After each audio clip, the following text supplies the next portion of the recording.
마가복음 15장 21절부터 31절까지 살아서 돌아왔습니다. 할렐루야. 공부에 대해서 되게 불만이 많은 얼굴들이 몇 분 있습니다. 자, 오늘은 이제 십자가를 지는 삶의 축복에 대해서 은혜를 나누도록 하죠. 이제 성금요일을 맞이했습니다. 예수님께서 행하신 어떤 행적의 그 족적을 바라보면서 오늘 은혜를 잠깐 나누고 기도하려고 합니다. 빌라도의 법정에서 그 골고다 언덕까지의 길을 라틴어로 뭐라 그러냐면 비아 돌로라사라고 하는데 그 뜻은 뭐냐 그러면 비아 돌로로사라는 말은 슬픔의 길, 이 그런 뜻을 가지고 있어요. 그때에 그 비아 돌로로사 즉 슬픔의 길을 이제 걸어가실 그때에 예수님은 밤새 기도하시고 신문을 받으시고 채찍에 맞으셨기 때문에 십자가를 지고 갈 힘도 없었지만 12제자 중 한 사람도 주님과 함께 십자가를 지는 사람이 없었다는 거예요. 매우 아이러니하죠. 그때에 우리가 잘 아는 구레네 사람 시몬이 등장하는데요. 그 장면을 매우 안타깝게 바라보고도 있던 한 사람, 그 사람이 바로 구레네 사람 시몬이라는 사람이에요. 바로 오늘 이제 본문 21절에 나오는 이 구레네 사람입니다. 이 구레네라는 것은 어디를 말하냐면 아프리카 북쪽에 위치한 곳인데 시몬은 그것에 흩어져서 살던 디아스포라의 유대인이에요. 그러니까 디아스포라는 것은 뭐냐면 흩어져 살았던 유대인들을 디아스포라라고 그러거든요. 그러니까 유월절을 지키기 위해서 그 구레네 아프리카 북쪽에 살던 이 시몬이 지금 예루살렘으로 이제 유월절을 지키기 위하여 온 순례자였다는 것을 우리가 알아야 되겠죠. 구레네 사람 시몬은 이 예수님을 보면서 지금 모진 채찍과 또 희롱과 멸시, 침뱉은 낙이 맞음, 밤새 주무시지 못하고 그리고 십자가를 치고 지금 절며 쓰러지며 또 엎드려지고 기억하고 또 다시 일어서서 모진 채찍에 그거 애쓰는 그런 모습이 너무 마음이 안타까워서 마음속으로 주님의 십자가를 향해서 지고 싶은 생각이 있었던 것이죠. 그때 이제 분명히 억지로 이제 십자가를 지게 하니까 못 이기는 척 하면서 예수님의 십자가를 짊어지고 사형장인 골고다 언덕 즉 해골의 곳이라는 곳까지 올라갔다는 거예요. 중요한 것은 그 행위가 나중에 얼마나 복된 일이 되었는지가 중요하죠. 이 장면을 보면 이 구레네 사람 이 시몬이 억지로 십자가를 졌고 마음에는 저 절며 쓰러지고 온갖 희롱과 멸시에 있는 하나님의 아들이신 예수께서 그 처참한 모습을 보고서 십자가를 지고 싶은 마음도 있었던 것은 분명하죠. 그렇기 때문에 십자가를 지는 건데 본인이 원해서 졌던 것은 아니라는 사실이에요. 여기서 우리가 생각할 것은 뭐냐 그러면 축복은 예상치 못하는 곳에서 주어질 수 있다는 거예요. 다시 한번 축복이라는 것은 또 하나님께서 베풀어 주신 어떤 영광과 그 명예라는 것은 예상치 못했던 곳에서부터 갑자기 주어질 수 있다는 생각을 우리가 할 수 있어야 된다는 거죠. 여러분 살면서 계획도 중요하고 작정도 해야 되고 의지도 중요하지만 가장 중요한 것은 하나님의 무조건적인 은혜라는 것을 새삼게 여기서 우리가 새사람스럽게 우리가 깨닫게 된다는 거죠. 그처럼 하나님의 은혜는 우리의 생각과 상상을 초월해서 임하는 것을 우리가 보게 된다는 거죠. 이 구레네 사람 시몬이요 우연히 십자가를 진 것 같지만 나중에 보면 그것이 다 하나님께서 그를 축복하시기 위해서 허락하시고 그를 예정해 주셨다는 것을 우리가 알아야 되겠죠. 사실상 이 세상에 우연이라는 것은 없는 거죠. 모든 것이 하나님의 계획 안에 이루어진 거죠. 다윗이 동굴 안에 들어가 있을 때 거미줄이 치니까 사울왕의 절개들이 다윗을 죽이지 못해서 우연히 거미줄이 쳐졌다 그런 게 아니에요. 우연조차도 하나님의 계획과 섭리 아래 있는 거죠. 우리는 몰라도 하나님께서 우리의 안과 일어섬과 우리의 모든 생각까지 다 헤아리고 한 사람의 우리의 폐부까지 지금 심장까지 보고 있다는 사실을 우리가 알아야 되겠죠. 그래서 모든 것이 합력하여 선을 이루도록 만들어 가시는 하나님의 경륜과 섭리 아래 우리가 머물고 있다는 사실을 믿을 수 있기를 주의 이름으로 간절히 축원합니다. 우연히 구레네 사람 시몬이 십자가를 진 것 같지만 그렇지 않다라는 거예요.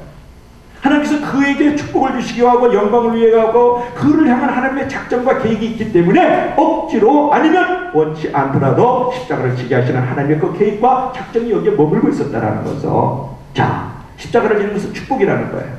중요한 것은 내 안에 주님의 십자가를 지려는 마음이 있느냐 하는 것이에요. 저와 여러분들이 그런 십자가를 달게 지려고 아니면 억지로라도 십자가를 지고자 하는 그런 마음이 있느냐 하는 것인데요. 그런 마음이 있는 상황에서 주님의 십자가가 지어질 때 못 이기는 척하고 그 십자가를 지면 하나님의 큰 은혜가 있을 것입니다. 교회에서 봉사를 직분을 줄 때도 못 이기는 척하고 억지로 마음은 썩 내키지 않지만은 구레네 사람 시몬처럼 못 이기는 척하고 그 직분을 맡으면 하나님의 은혜와 하나님의 영광과 하나님의 명예가 그에게 임하여지는 줄 믿으시기를 바랍니다. 할렐루야. 그 십자가를 지는 순간에 하나님의 놀라우신 합력하여 손을 이루는 일들과 하나님의 섭리와 격리 그에게 지금 여러가지 모양으로 역사가 시작된다는 것을 알아야 돼요. 십자가를 통해서 기적이 먼저 창출되는 줄 믿으시길 주의 이름으로 간절히 축원합니다. 여러분, 구레네 사람 시몬이요, 생각지 않게 예수님이 이제 십자가나 고난을 잠시 같이 지게 되었지만은 나중에 그에게 주어진 축복이 얼마나 크고 영광스러운지를 우리가 알아야 돼요. 그에게 주어진 축복은 베드로의 축복에 못지않은 축복을 받았고, 위대한 전도자라고 일컬었던 사도 바울의 축복에 못지않은 축복을 누가 받았냐면 구레네 사람 시몬이 받았다라는 거예요. 그는 억지로 졌습니다. 마음은 있었지만 썩 내키지 않음에도 불구하고 십자가를 졌다라는 것이죠. 여러분, 성경의 여러 기록들을 보면 이 구레네 사람 시몬은요, 나중에 신실한 신자가 되었고 그의 아들들이 초대교회 명성을 떨친 감독이 되었다는 거예요. 억지로 십자가를 졌고 내가 지고 싶은 마음이 있지만은 그럼에도 불구하고 표현도 안 되고 또 썩 내키지 않은 상황에서 십자가를 졌지만 그럼에도 불구하고 그는 신실한 신자가 되었고 그의 아들들은 이제 초대교회 명성을 떨친 감독이 되었다는 거예요. 여러분, 본문 21절 말씀에서 21절 한번 읽어볼까요? 우리 다 같이 시작. 마침 알렉산더와 루포의 아비인 구레네 사람 시몬이 시골로 와서 지나가는데 저희가 그를 억지로 같이 가게 하여 예수의 십자가를 지우고 그랬죠. 여기서 마침 알렉산더와 루포의 아비인 구레네 사람 시몬이라고 했죠. 이 구레네 사람이 어떤 사람입니까? 아비죠. 아버지. 누구의 아버지예요? 알렉산더와 루포의 아버지가 구레네 사람 시몬이라는 거예요. 여기서 중요한 것은 당시에 로마 사람들을 향하여 쓴 복음이 마가복음이에요. 그러니까 유대인을 향하여 쓴 복음은 왕의 복음으로서 이제 마태복음이에요. 로마인들을 향해서 쓴 복음은 뭐예요? 마가복음, 종례복음이에요. 또 헬라인들에게 쓴 복음은 뭐냐 그러면 누가복음, 요한복음 이렇게 되겠죠. 결국은 이제 우리가 사람의 복음이라는 그런 말도 하고 사자복음이라는 말도 하는데 요한복음은 중요한 것은 지금 로마 사람들을 위해서 쓴 이 복음서인 마가복음에 그들의 이름을 기록할 정도로 이 알렉산더와 루포는 로마 성도에게 잘 알려진 사람이었다는 것이 중요해요. 그러니까 구레네 사람 시몬의 아들이 알렉산더 루포인데 이 루포가 바로 로마 사람들에게 많이 알려졌다는 거예요. 그래서 마가복음이 로마인들을 향해서 쓰여지는데 거기에 이 알렉산더와 루포의 이름이 쓰여졌다는 것이 우리가 새롭게 깨달아야 될 부분이 아니겠어요? 실제로 로마서 16장 13절을 보면은 사도 바울은 로마 성도들에게 문안 인사를 하면서 루포와 그 어머니에게 문안하라. 루포는 누굽니까? 구레네 사람 시몬의 아들이 루포예요. 그의 어머니에게 문안하라. 그 어머니는 곧 내 어머니다 그랬어요. 그 어머니는 내 어머니다. 여러분, 여기서 매우 중요한 부분이 있는데요. 여기 나오는 루포라는 것은 조금 전에 말씀한 대로 구레네 사람, 억지로 십자가를 졌던 구레네 사람 시몬의 아들로 여겨지고, 본문이 있은 사건 후에 30년 이상이 지난 후에 마가복음이나 그 전에 쓰여진 로마서에 루포의 이름이 기록되고, 루포가 바울로부터 문안을 받을 정도의 인물이고, 루포의 어머니는 누굽니까? 구레네 사람 시몬의 아내잖아요. 아내가 바울이 말하기를 자기의 어머니라고 합니다. 그러니까 구레네 사람 시몬의 아들 루포에게 문안하라 그랬고, 또 그 시몬의 아내가 나의 어머니라고 누가 고백을 해요? 누가 그래? 바울이 고백한다는 것이 중요해요. 바울은 너무나도 위대한 전도자고 위대한 사도예요. 신약성경을 여러분들이 13권 12권 썼다 그러지 않습니까? 히브리를 빼고 놓고 하면은. 자, 중요한 것은 그럼에도 불구하고 이 사도 바울이 이 루포를 갖다가 루포를 향해서 내가 문안한다고 전해주어라. 그리고 그 구레네 사람 시몬의 아내가 나의 어머니라고 이제 불렀다 그러면 얼마나 이 구레네 사람 시몬이 당대의 유명한 사람이고 그 자녀들이 얼마나 명예로운 존재가 되었느냐는 사실을 우리가 여기서 알 수가 있죠. 그 사람들이 얼마나 인정을 받고 존경을 받고 칭찬을 받았느냐는 것이죠. 이 사실을 생각할 때에 이 구레네 사람 시몬과 그 가정이 나중에 얼마나 큰 신앙적 축복을 축복을 받았는지 알 수 없는데 그는 잠시 십자가를 함께 졌지만 그 이름은 지금까지 존귀하게 되고 있고 찾아서부터 복된 인물이 된 줄로 믿으시길 바랍니다. 할렐루야. 여기서 엄청난 우리가 은혜를 깨달아야 되고 삶의 적용이 있어야 되지 않겠어요? 억지로 불편한 가운데 마음이 썩 내키지 않았지만 그럼에도 불구하고 그 십자가를 잠시 졌는데 위대한 사도, 위대한 전도자의 존경을 받는 인물이 되어지고 그 아들들이 사도 바울이 문안을 할 정도로 아주 명예로운 존재가 되었다는 거예요. 가정에 축복이 있었다는 거, 가문의 영광이 있었다는 거 아니겠습니까? 여러분, 그래서 십자가를 지는 자를 하나님은 큰 축복으로 함께 하실 줄로 믿으시기를 주의 원하들이 축원합니다. 그 다음에 우리가 생각해야 될 것은 뭐냐면 내가 지고 가야 될 십자가라는 거죠. 여러분, 진정 축복받기를 원한다 그러면 자기 몫에 자기 그 본분에 태워진 그 십자가를 기쁘게 져야 된다는 거예요. 마태복음 16장 24절에 이렇게 말씀하고 있지 않습니까? 아무든지 나를 따르거든 자기를 부인하고 자기 십자가를 지고 나를 쫓으라고 말씀하셨어요. 오늘날 우리 현대교회와 우리 성도들은요 자기를 부인하지 않습니다. 자기를 엄청 긍정하고 자기를 인정하고 자기 우상에 빠져있는 거예요. 십자가요 천만의 말씀입니다. 지금은 손해보고 빼앗기고 포기해야 되고 내가 남에게 줘야될 경제가 되어지면 절대로 그 길을 걸어가지 않습니다. 예수님을 믿는 것이 중요한 것이 아니라 예수님을 따르는 것 더욱더 중요하잖아요. 예수님을 아는 것보다 중요한 것은 예수님과 함께 사는 것은 더 중요한 것이에요. 여러분이 전도를 하지 않더라도 내가 예수님을 따라가고 예수님과 함께 사는 모습만 보여주면 많은 사람들이 십자가를 보게 되고 많은 사람이 예수님을 보게 되면서 내가 그리스도 예수의 증인 아닌 증인의 길을 걸어갈 수 있다는 거예요.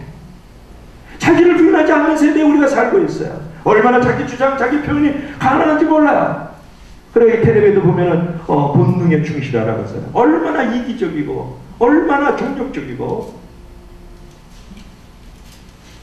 여러분, 그래서 믿음의 핵심은 뭐냐 그러면 축복을 받는 것이 아니라 십자가를 지는 것이 믿음의 핵심인 줄로 믿으시기를 바랍니다. 여러분, 십자가를 지지 않으면 있는 축복조차도 사라져버리고 말지만 십자가를 지면 없는 축복도 만들어지고 하나님의 영광과 명예가 나에게 따라오는 것을 믿으시길 주의 이름으로 축원합니다. 여러분, 사람들은요 믿고 축복받고 병도 낫고 돈도 많이 벌고 자녀가 잘 되는 것을 원하지만 하나님은 그 전에 우리가 십자가를 먼저 질 것을 생각한다는 거예요. 희생의 대가를 지불하지 않고 찾아오는 병 나음, 돈 버는 거, 자녀가 잘 되는 거, 축복받는 거, 뭐 영광 가운데 있는 거, 이런 것들은 오히려 더 화가 되고 재앙이 될 수가 있고 십자가를 떠나고 교회를 떠나고 예수님을 떠나게 되는 일들이 벌어지는 거예요. 대가를 지불하고 나서 우리가 돈도 받고 벌고 축복도 받고 병도 고치고 자녀가 달려야 되지 않겠습니까? 여러분, 그 십자가를 질 때 여러분 하나님은 상상을 뛰어넘는 그런 축복을 반드시 우리에게 내려준다는 거예요. 여기서 우리가 생각해야 될 것은 뭐냐 그러면 예수님을 따른다는 것은 믿음의 생활을 하는 것이거든요. 믿음이란 뭐냐? 돈과 권력과 명예를 얻고 성공하는 성공주의가 믿음이 아니라는 것을 알아야 돼요. 그건 믿음이 아닌 거예요. 오늘날 변형되어진 믿음이 얼마나 많은지 몰라요. 왜곡된 신앙이 얼마나 많은지 몰라요. 여러분, 예수를 믿어서 돈을 얻고 권력을 얻고 명예를 얻고 성공하고자 하는 그런 성공주의가 교회 안에 너무나도 많이 들어와서 퇴색해요. 버려진 세속적 가치관에 여러분들을 지배하고 다스리고 그렇게 왜곡된 복음이 선포됐다는 것이 중요해요. 여러분, 믿음이라는 것은 성경 지식을 쌓고 교리나 알고 은사체험이나 하고 교우들을 사귀는 것과 같은 그런 지성주의가 우리가 믿음이 아니에요. 그 믿음이 아니에요. 성공주의도 믿음이 아니고 우리가 알고 있는 지성주의도 믿음이 아니에요. 그러면 믿음이란 뭐냐? 하나님이 우리와 영원히 함께 하심을 믿고 어떤 상황에서도 어떤 조건에서도 하나님과 함께 행하고 하나님의 기쁨이 되는 것이 바로 믿음인 줄로 믿으시길 주의 이름으로 축원합니다. 할렐루야. 그 사실 속에서 믿음과 봉사와 헌신을 포기하지 말아야 된다는 것이죠. 조금 성공 안 하면 또 조금 내가 어떤 어려움이 있으면 십자가를 졌던 것을 벗어버리고 그렇게 하나님께서 이 교회를 통해서 옷 입고 와 계시는데 그 교회를 쉽게 버리고 이런 건 믿음이 아니에요. 이번에 이제 키르기스탄에 갔는데 얘기하려면 일주일 8일을 얘기해야 되기 때문에 다 말할 수는 없고 제가 만났던 분이 한 분 있었는데 모 선교사님 부부예요. 너무 은혜를 받았어요. 저는 가면은 은혜를 입힌다 그러지만 천만에 말씀 가면은 마음도 깨끗해지고 시야도 넓어지고 그리고 무엇보다도 은혜를 입고 돌아오는 게 그 미션 필드예요. 그래서 그 이제 선교사님이 저를 일주일 내내 8일 동안 픽업을 해줘가지고 그 벤츠차로 중국산 벤츠인 줄로 믿을 수 있길 바래요. 벤츠를 가지고 저를 이제 내주었는데 그분이 본인과 사모님 얘기를 하는데 오픈하기 어려운데 저랑 같이 약 이스크로 호수를 돌면서 1박 2일로 이제 사역을 마치고 1박 2일로 이제 목요일날 갔다가 이제 금요일날 오게 되는데 그래서 목요일날 오후에 출발했다 금요일날 와요. 그랬을 때 이제 저하고 얘기를 많이 나눴어요. 차 안에서 1000km를 왔다 갔다 했어요. 1000km를 이스크로 호수가 750m 고지에 있는데 얼마만 하면 제주도 이어서 빼고 또 그 다음에 경상도, 충청도만 하는 그런 호수예요. 그러니까 우리가 호수라기보다는 바다의 개념이 더 많죠. 그러면서도 그 소금산이 있어가지고 거기는 바다가 없는 땅인데 거기가 짠물이에요. 참 신기한 하나님이 그렇게 알맞게 주시는 것 같아요. 저희 양면은 나중에 단기성경 한번 같이 가면 좋겠고요. 그래가지고 돌면서 얘기를 하는데 무슨 얘기냐면요. 사모님이 두 번째 부인이라는 거예요. 그래서 복도 많네. 그래서 이제 속으로는 내가 그러진 않았지만 그래서 왜 사모님? 근데 사모님이 진짜 예뻐요. 내가 딱 보는데 너무 격이 안 맞아. 이분은 지금 성교사님 65인데 사모님을 딱 보는 순간에 너무 예뻐요. 우리 임미아 집사님 참 예뻐. 아주 그냥 그 탤런트 같아요. 아주 잘 그렇게 노숙한 탤런트 같은데 딱 보는 순간에 이상하다. 이게 지금 너무 젊지 않나 그 생각은 했는데 내가 그걸 물어보면 안 되잖아. 그게 그거 사모님 왜 이렇게 젊습니까? 이거는 또 이건 아니잖아. 그래 모른 척 하고 있는데 얘기를 하는 거예요. 그래서 어떻게 되냐 그러면 사모님하고 12살 차이라는 거예요. 12살 차이인데 자기가 38살이었을 때 선교사님이 그러면 12살이니까 그 사모님은 26살 때죠. 같은 회사를 다녔던 거예요. 다녔는데 본 부인이 첫 번째 부인이 위암이 갑자기 찾아온 거예요.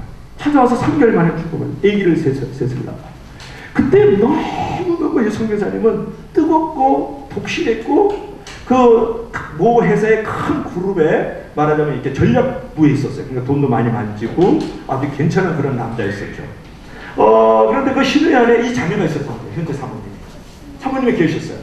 그러니까 26이고 38인데 딸들의 아들 하나를 놓고 죽었는데 이제 이걸 하면서 이제 서로 신우니까 알게 됐잖아요. 그래서 집도 왔다 갔다 하면서 어느 날 이 사모님이 마음이 찾아온 거예요. 26살 수처녀가 36살 자식을 셋이나 뒀는데 38인데 내가 시집을 가겠다. 그러니까 중요한 거는 목사님은 또 당혹했을 뿐만 아니라 제일 당혹하는 건 뭐 엄마 아빠 그러니까 이제 장인 장모님이죠. 지금까지 인사를 안 하는 줄로 믿을 수 있기를 바라요. 얼마나 속상했겠어요. 지금 얼굴 봐도 지금도 이제 60이니까 시원한 그 중반 정도 됐거든요. 근데 그렇게 아주 예뻐요. 아주 탁월해요. 모든 것이 탁월하고 아주 신앙이 아주 지금은 목사가 됐어요. 그분도.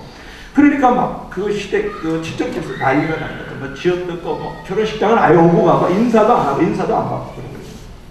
그래 그래도 좋은 걸 어떻게 못 말리는 거잖아요. 그래서 결혼을 했어요. 그래서 또 자식을 하나 낳았더라고요. 그러니까 자식이 전체에서 4명이에요. 자식을 잘 키웠습니다. 잘 키웠어요. 그래서 서울 포석교도 가고 또 유학도 보내고 이제 저기 마지막 딸을 막 이제 보내면 되는데 그 딸이 이렇게 영어도 잘하고 그러면서 목회될 사람하고 결혼하겠다고 서울 포스코 본사에 와 있더라고요. 그 딸. 너무너무 사진을 보여줬지 나한테 왜 보여주는 거야? 우리 이삭이하고 태안이하고 잘 하라는 거 아니야? 진짜 잘생긴데 선교사님이 어떤 선교사님이 왜 전화하고 쫓아다니고 그러는데요. 그 선교사님 아들 준다고 그래서 거기 주라고 이제 그러는데 내가 거기서 무엇을 배우는지 알아요. 그래서 키르기스탄으로 두 분이 나와가지고 지금 선교사역을 너무 잘하고 있는 중에 있는 거예요. 외국인도 섬기고 교회 개척사역을 하면서 그 땅에서 말씀을 선포하고 있는 것을 보면서 야 자식들은 다 조국이다 놔두고 이제 그렇게 26에서 결혼하고 지금 28년이 되니까 그렇게 되더라고요. 보니까 꽤 오래됐죠? 그동안에 얼마나 수고가 많았겠어요. 여러분 제가 지금 얘기하는 것은 뭐냐 그러면 나에게 어쩔 수 없는 상황에 그런 고난의 십자가를 지지 말라는 거예요. 복음과 함께 네가 구원을 받았으니까 복음과 함께 네가 고난에 참여하는 자로 하나님이 불러 세우셨다고 베드로가 말하고 있잖아요. 이분을 보세요. 제가 얘기하고 싶은 것은 뭐냐 그러면 내가 정말 달게 십자가를 택할 줄 알아야 된다. 억지로 할 수 없이 그 십자가를 지지 말고 또 마땅히 이거는 욕먹을 짓을 해가지고 십자가를 지지 말고 사모님처럼 말이죠. 스스로 아들 셋이 있고 유부남이 38이고 나는 26의 수천인데 거기 와가지고 28년이가 돼가지고 25년이가 돼가지고 지금 끼리기살이 나와서 그 땅에서 또 복음을 선포하고 있는 이 사모님을 보면서 얼마나 내가 존경스러운지요. 야, 그러면서 성기사님 부럽더라고. 나도 그러면 안 되지. 절대로 안 되지. 절대로 그러면 안 되지. 그래서 내가 그때 왔을 때 뭐냐 그러면 우리가 내 십자가가 무엇인가, 어떻게 하면 그 십자가를 질까를 항상 생각하면서 사셔야 된다는 거예요. 우리가 생각해보면 사람마다 십자가가 없는 사람들이 없죠. 그런데 중요한 것은 우리는 방향도 중요하고 속도도 중요해요. 속도도 중요하고 방향도 중요하지만 중요한 것은 방향이 중요한 거예요. 방향이. 그런데 내가 십자가를 진다는 방향을 가지게 되면은 그 인생은 실패가 없다는 것이 중요해요. 내가 십자가를 지겠다고 생각하는 그것이 가정에 쓰든지 직장에 쓰든지 교회에 쓰든지 내가 살고 있는 이웃과 세상의 공동체에서 십자가를 지겠다는 방향을 선택하고 있는 사람은 성공한 사람이고 그런 사람은 행복한 사람이고 그런 사람은 바로 사는 사람인 거예요. 이게 중요한 거예요, 여러분. 십자가를 지는 사람을 실패했다고 말하면 안 되는 겁니다. 예수님께서 오단번 없이 십자가에 벌거벗기대로 달려 죽으셨지만 그를 불행한 사나이라고 말하는 사람이 어디 있어요? 다 성공한 사나이라고 말을 하죠. 그러나 속도를 내면서 십자가를 지지 않고 자기를 부인하지 않고 자기를 인정하고 십자가를 지지 않고 자기 어떤 영광만을 위해서 속도를 내고 가면 그 사람은 돈을 벌었을지 몰라요. 건강할지 모르고 자식들도 뭐 공부 잘 시켰을지도 모르고 어떤 좋은 어떤 환경 속에 머물고 있을지도 모르고 많은 사람에게 존경과 칭찬과 인정이 있을지 모르지만 그런 사람을 불행한 사람이라고, 그런 사람을 실패했다고 하는 거예요. 믿으면 다 같이 아멘. 매우 중요한 부분이에요. 여러분 십자가의 방향을 선택하세요. 그런 사람은 성공한 거예요. 그런 사람은 행복한 거고, 그런 사람이 하늘나라에서 인정이 있고 칭찬이 있고, 그런 사람에게 마지막에는 하나님께서 웃게 만드는 거예요. 마지막 웃는 자가 진정 웃는 자죠. 속도 내서 여러분 보지 않고 정지하지 않고 막 가다 보면 이제는 유턴도 안 되고요. 그때는 벼랑 밑으로 떨어지는 날이 있는데, 마지막 주님 앞에서 책망을 받는 것도 중요하지만 그런 사람이 있다면서 결코 웃으면서 인생을 마감할 수 없다는 것이 중요해요. 할렐루야. 그래서 여러분 어떤 분은 남부를 없이 이성적으로 이렇게 잘 사는데, 그런 사람들도 이렇게 이상적으로 잘 사는데 나름대로 다 십자가 있다는 것이고, 나 혼자 십자가를 지는 것이 아니라는 거예요. 자기 분복의 십자가가 있고 자기 몫에 태인 십자가가 있어. 그 십자가를 축복의 십자가를 알고 기쁘게 질 줄 알아야 된다. 그래서 십자가를 지는 일이라면 가정에 쓰든지 직장에 쓰든지 교회에 쓰든지 어디서든지 그 십자가를 빨리 저버려야 돼. 왜냐? 그것은 먼 훗날 나에게 영광이 되고 축복이 되고 나의 명예가 되고 나의 인정과 칭찬이 있기 때문에 그런 십자가를 달게 저버리는 것이 바로 진짜 믿음의 선수인 줄로 믿을 수 있기를 바랍니다. 할렐루야. 여러분, 하나님은 구레네 시몬처럼요 억지로 십자가를 지게 하셨잖아요. 그처럼 십자가가 지어질 때 못 이기는 척하고 기쁘게 십자가를 지면 큰 축복이 있지만 원망하고 불평하면서 그 십자가를 피하러 가면 더 큰 십자가가 나에게 필요해요. 나무 십자가를 안 지면 철 십자가가 나오는 거예요. 그 십자가를 지지 않고는 하늘의 왕관을 쓸 수가 없기 때문에 십자가를 반드시 그에게 지어주는 거예요.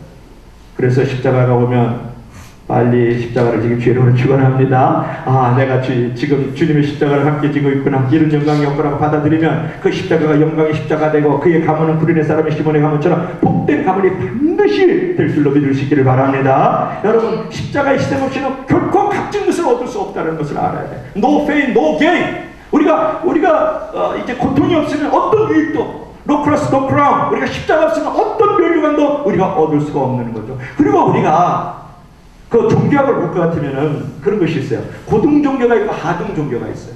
고등 종교는 뭐를 말하냐면 하나님의 뜻이, 즉 신의 뜻이 이 땅 위에 이루어지도록 하는 것이 고등 종교예요. 하등 종교는 뭔지 아세요? 하등 종교는 나의 뜻이 이 땅 위에 이루어지는 종교가 하등 종교예요. 제가 왜 그런 말씀을 하냐 그러면, 여러분, 내가 뭔가 신앙생활에서 이제는 좀 좀 인격적이고 좀 높은 수준의 신앙생활, 좀 뭔가 좀 고상하고 뭔가 좀 인격적이고 뭔가 좀 정말 살아있는 그런 신앙생활은 뭐냐면 하나님의 뜻이 이 땅 위에 이루어지도록 나에게 이루어지도록 살아가는 것이 고등신앙이에요. 고등신앙. 고등신앙. 근데 나의 뜻이 이 땅 위에 이루어지도록 살아가는 것을 갖다가 하등신앙이라고 하는 거예요. 그래 보면은 여러 개 천차만별 신인 10세 각양각색의 사람들이 천양지차로 와서 예배를 드리고 있지만은 여기를 보면 하나님의 뜻이 이루어지도록 나가 십자가를 지고 그 길을 걸어가는 사람이 있는가 하면 나의 뜻에 그냥 이게 미시적이고 이 볼러진 눈을 가지고 나의 뜻만 이루어지기를 원하는 하등신앙을 갖고 있는 사람들도 많이 있다는 거예요. 오늘 한국 교회가 가만히 듣다 보면 뭐 한국 교회를 듣고 내가 짊어지고 가는 사람은 아니지만 다 나의 뜻이 이 땅에 이루어지는 하등 신앙을 갖고 있는 거예요. 십자가는 나에게 필요 없습니다. 멸류관을 나에게 주십시오. 그런 거 아니에요. 고등 신앙으로 변해야 되지 않겠어요? 하나님의 뜻이 나를 통하여 이루어지고 이 땅을 이루어질 수 있도록 나를 만들어가고 교회를 만들어가는 그런 자리에 머물고 있는 것이 정말 우리에게 지금 중요한 미션이라고 여러분 생각하지 않습니까? 그래서 여러분들이 지금 어떤 자리에 머물고 있느냐를 물어보는 거예요. 하나님의 뜻이 나를 통해서 이루어질 수 있도록 또 이 땅에 이루어질 수 있도록 내가 그 십자가를 위해서 헌신과 섬김과 박애의 정신을 가지고 살아가느냐, 그런 믿음을 갖고 살아가느냐, 아니면 이제 나의 뜻이 이루어지는 길만 위해서 그냥 그 길만을 내가 쫓아가고 있느냐는 것을 여러분들이 생각을 하면서 내가 거기에서 이제 유턴을 해야 되고 어떤 변곡점, 즉 터닝 포인트를 만들어야 되지 않겠느냐는 것이죠. 그래서 여러분 이제 항상 이렇게 기도할 수 있으면 좋겠어요. 하나님, 내가 무엇을 위해서 헌신할까?